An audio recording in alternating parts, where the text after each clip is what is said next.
Alright guys, we're back. It's turn 16 here. We get a message from Machaka. I have flaming arrows now. I have been researching Alt until I recognized how big his army was. So it took me a bit. My Celestial Lion can sort of breath weapon now, but I wish the AI liked casting Immolition more. In hindsight, Rule of Cool was probably not the greatest research priority. Anyways, two worst cases have been averted. I am not dead, and I still have an army, but now have mages that can do things. I don't understand Lanka's movements, and I'm not going to try to figure it out. My first priority is to retake my fort. I like that. Okay, I'm somewhat concerned that the Koani keep disappearing from my view, and I just made a deal with Agartha to send me 2 smashers and a full black steel plate for 45 gems. I have to expect an oracle drop on my army at some point. Probably sooner than I'd like, but I will have a thug for it sometime. Okay, that's strange. So he's... Wait. Machaka's worried about Agartha.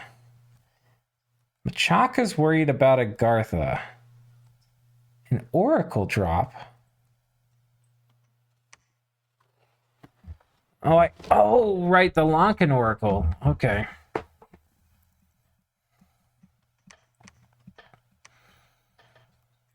The oracles don't have much hit points, though. Oracles are like... I feel like they're like 30-something hit points. I don't think you... Oracle drops, I don't think, are very common. I mean, it's not a super common pretender. And it has reasonably high protection, but I don't think it has a ton of hit points. All right, so Machaka is rolling out. He's got a boatload of dudes. 400 dudes. I think it was 450 last turn, but... There's a bunch of dudes here. He's got flaming arrows. The lion is deployed. Let's see what he's casting. Personal luck, fire shield, and astral shield. Okay. I think fire shield scales 14 AP.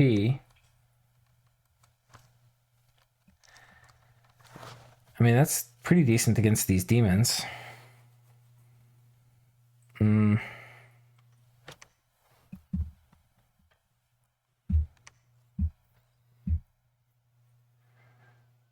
I mean, the bless doesn't really do much for him either. So it's like if the god dies, I think that's okay. All right, so he's going to YOLO here. Do we have another message? Got a message from Ubar. Let's try to corrupt Satina. So that's the sorceress. Many outcomes possible, but the funniest would be I managed to corrupt her. She gets moved to my home province and gets eaten by the scorching desert. That's really funny. Okay. We have Lanka taking this out. A ping here. Let's see how tough these wizards look. Water 2 with some water gems. A bunch of single paths. Ooh. A fire 4 with the soul contract. That is spooky. How many casual devils did he have? Oh my god, it's a lot. Well, not a lot, but it's plenty. Oh gosh. Man, you really want to corrupt this guy if you had to wait. Lanka can, actually. Lanka has corruptors. I would a million times try to corrupt this guy. I mean, it's tricky because he could... I mean, you need a really strong assassin. But Lanka has really strong assassins. I think if you can swing it, I would try to corrupt that dude. Fire 4 is huge.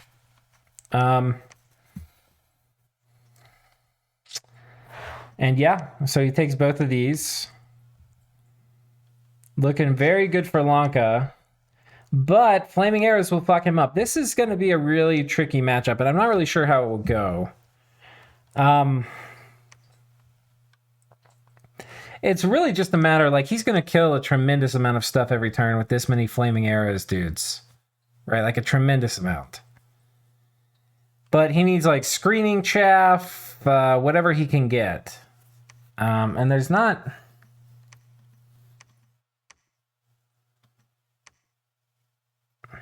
I think you just make pygmies, right? If he was running up alteration, that's kind of cool if you can get swarm out in time. But if you run down to enchantment, you're basically going to have death mages that are maybe... You put some gems on them, maybe try to have them cast race skeletons. He's only at enchantment 4, so I guess this is it. Have all your mages cast race skeletons? And bring every single mage you have? I hope that's what he's doing. But it's tricky. I mean, these guys are so... Both of these are like two glass cannons fighting off against each other, right? We have like glass cannon foot cavalry, and we have like glass cannon archers. So it's just going to be the fastest, most destructive battle. But we know Lanka's state of mind. He's coming to take this fort back. Not Lanka, Machaka. So that's super cool. We're going to have a good battle here in a turn or two. Oh my god, wait. Agartha has taken the pond. We're going to come over there and look at Saramashi in a second. Lose a couple mermen. Nobody has taken this yet. Lanka's just been very passive over here. And Agartha's like, okay, I guess we'll come take it. Where's the god? Oracle of the Dead. Okay, the god is here. He found Garden of Frozen Flowers. All right, let's come up here. I want to look. Okay, so Niflheim moves his god in heat, not his god, his Niefel Jarl in heat 3 on top of a freaking cap. This takes some fucking balls.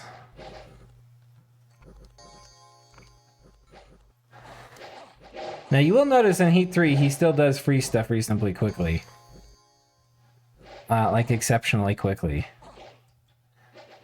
Like he moves forward now. And like a turn, these guys are all fatigued out. I mean, it is so fast. But he's kind of also getting the shit kicked out of him. We already told you guys how to do it, right? You need a cold resistant. You need 2 cold resistant water 1 warrior sorceresses. If you're doing it, you're probably going to fluff them with like luck and cheat fate and stuff too. And you give them 2 construction 2 weapons. You need construction 2 alt 2. Saramashi should research mostly fine, depending on how you do expansion. But yeah. They move here. I mean, Niflheim can't siege this, obviously, so I guess he's doing this as a favor for Mictlan. It's not clear to me how this is. Niflheim's going to play this out at a grand strategy level. Like he can't take any infrastructure, which means his plan after this has to be to either team up with Vanheim to fight Mictlan, or to, which I think is the only way to do it, right? If you fight Vanheim, which apparently he's decided to do. Oh, God. And the problem is if you fight Vanheim, you leave Mictlan as a free agent after giving them Saramatia's cap. And if you do that, then they get to win the whole column, basically, right? Because they're going to have 2 caps. Y'all both have 1, and you're fighting each other. And then they get to pick whichever side of that war they want to enter whenever they want to enter it. It's not as predetermined as that, or as deterministic, because, you know, like, they could have some tech where they kill a Mictlan army and stuff, but Mictlan scales really fucking well, and this is a really good player. Mictlan's gonna dominate this whole column. I think you can't... Like, Niflheim has no siege army. Vanheim hasn't started really a war. I mean, he kind of declared war on Niflheim here, but...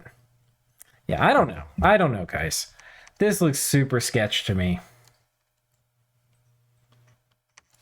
And really, you shouldn't... I think, hopefully, if anything, right, you watching this, don't fight with your Niefel. I think that there's things to learn about what to do and what not to do. Clearly, Niefel Jarls can be good in Heat 3, okay? Like, this guy is very good in Heat 3. However, he is not so strong of a blunt instrument you should be able to do this, right? Saramatia should have killed it. Right, so I think it's a little bit like... They can be good in Heat 3, but not if your enemy's prepared for it.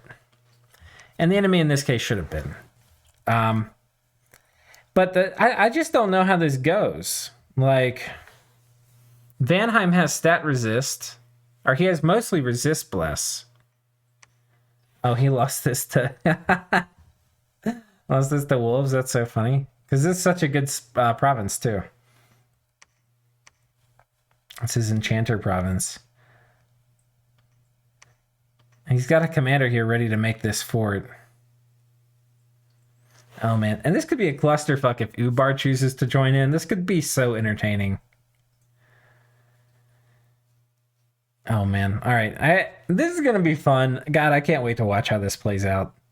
Mictlan, what are they doing back here? They get some heretics out of here. You can see they're blood hunting like crazy. Do we have Aussies yet? Jaguars, no Aussies yet. But guys, the Aussies are coming, okay? Well, we can probably see it. He's not using the normal blood hunters. But they are coming, boys. The Jags are a-coming. And I don't have any idea what Vanheim's going to do about Jags. Well, particularly Aussies. Jags could refer to like Jaguar Warriors or the Flying Jaguars, the Ocelotos. Okay, so that's that column. Let's see what's happening in the Hinnom area of the world. The Indies have turned against Hinnom. That's a little rough. Yomi continues to push forward here. These guys have stayed stationary. These guys have stayed stationary. Oh no. They attacked but were defeated. So this is interesting. This is only 4 fun wagons, maybe not quite enough to kill a Dione.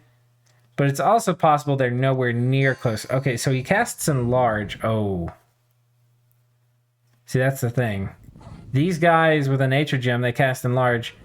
You can no longer trample them with fun wagons. And he's got the iron skin on. Yeah, he's completely invulnerable to fun wagons. Yeah, so this is secret Yomi tech for not getting trampled.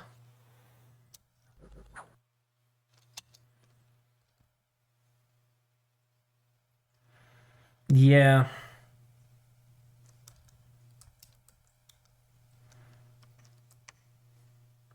Pretty spooky.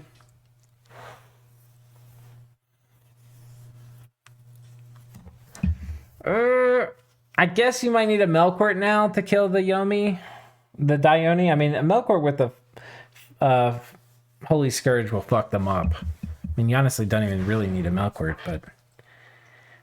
So he's made Dawn Guard, which is very good for fighting Yomi, but it's going to be horrible for fighting Tianqi.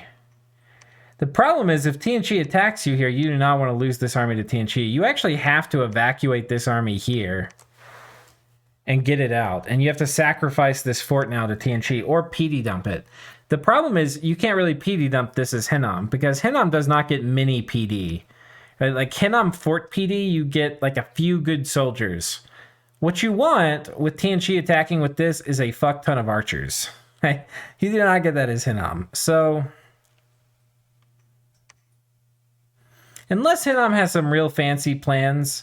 And by the way, you could probably super combatant this with Melkorts, but it would not be easy.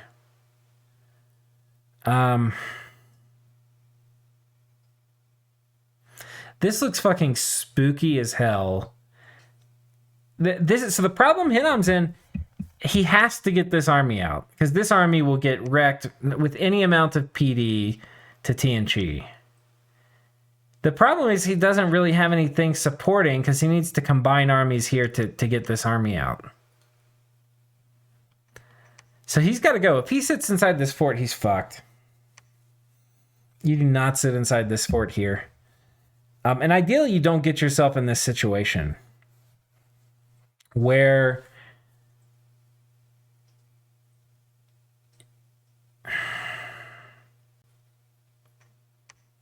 like, he could have been shuttling these slingers forward, farther forward to the front.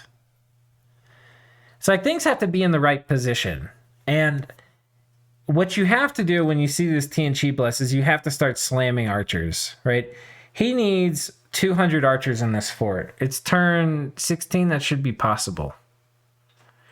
Right, but I'm putting a lot of demands on this Hinnom player, right? He needs the 200 archers. Those are, by the way, going to be good against a lot of this garbage, too. But then he also needs a way to kill the Yomi. Honestly, it's not that tall of an order, all right? One Melkwort with a Holy Scourge will ruin Dione, okay? So you really need construction too. I mean, that's mostly it. And then a shit ton of archers. And then some fun, maybe a few fun wagons and Dawn Warrior mixed into the main force. So I don't know. It's hard, guys. It's hard, okay?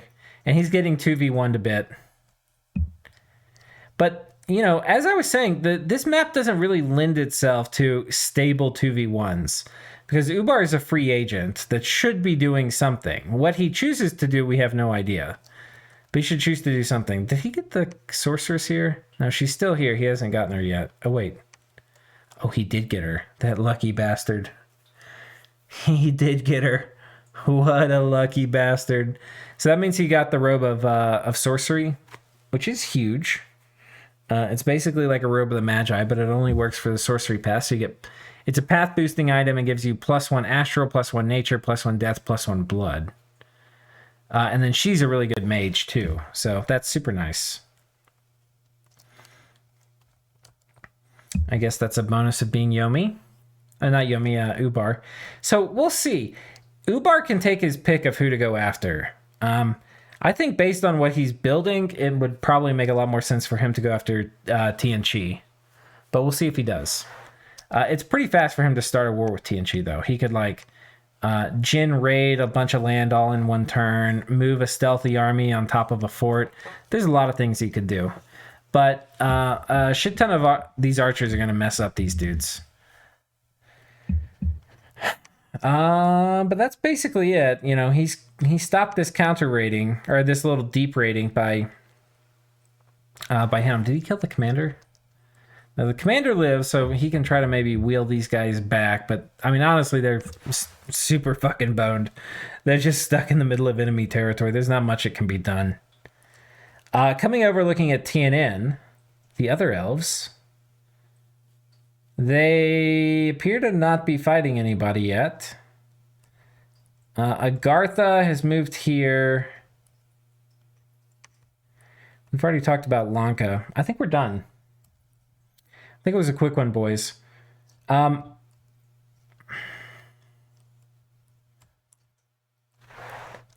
going to be interesting what Hinnom does here. Not Hinnom. What Niflheim does here, given that he's being attacked by Vanheim. Or given that he's chosen to attack Vanheim. Like, I guess he gives this to Mick. I mean, he probably had to do this anyway. He can't storm a fort, right? So he could give this to Mictlan. And then start pulling everything back to deal with Vanheim. I just don't see how that goes well for him. I think you're giving Mictlan all this space, a free cap, and then the ability to backstab whoever they want in this war. So that's my closing concern. So I think this is interesting. I think it's like... It's very interesting. So first of all, you can only get 2v1'd. Which we haven't seen anybody getting 3v1'd yet. So that's good. And then a 2v1 actually is looking to be really awkward. How it actually plays out, you know, like Ubar is sitting here not doing anything. You know, this war started, so this is no longer really a 2v1. It started off as one, but if Sarmatia kills this stack of Mictlan, he's probably going to be in a normal 1v1. So, this is a lot less, like... impossible. Like, if you get dogpiled or if you get 2v1, it is not impossible. You know, you can fend it off. All right, I think we'll end it here. See you next time on turn 17.